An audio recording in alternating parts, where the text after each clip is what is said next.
মঞ্চে উপবিষ্ট নগরকান্দা সালতার অগ্নিকন্যা জনাব শামা ওবায়দ ইসলাম রিঙ্কু আপা এবং উপস্থিত মঞ্চে উপবিষ্ট বিএনপির অন্যান্য নেতা কর্মীবৃন্দ, আপনাদের সকলের প্রতি রইল আমার সালাম।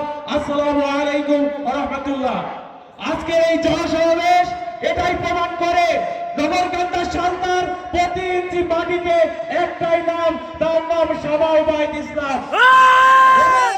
এর দ্বারা এই জনসমাবেশ এইগুলো প্রমাণ করে। একটা কথা বলতে চাই, আগামী গত 5ই আগস্ট জনগণের বিরুদ্ধে ষড়যন্ত্র করার জন্য শেখ হাসিনাকে 45 মিনিট সময় দেওয়া হয়েছিল। আর এই নগরকান্দা সালতার মাটিতে শামা ওবায়দের বিরুদ্ধে কোনো ষড়যন্ত্র হলে 45 সেকেন্ডও সময় দেওয়া হবে না। এর দ্বারা প্রমাণ করে এই মাটি বিএনপির, এই মাটি শহীদ জিয়ার, এই মাটিকে ওবায়দুর রহমানের। নগরকান্দা সালতার প্রতি ইঞ্চি মাটি শামা ওবায়দ ইসলাম রিঙ্কু আপার ঘাঁটি। এই বলে আমি সংক্ষিপ্ত বক্তব্য শেষ করছি। আসসালামু আলাইকুম।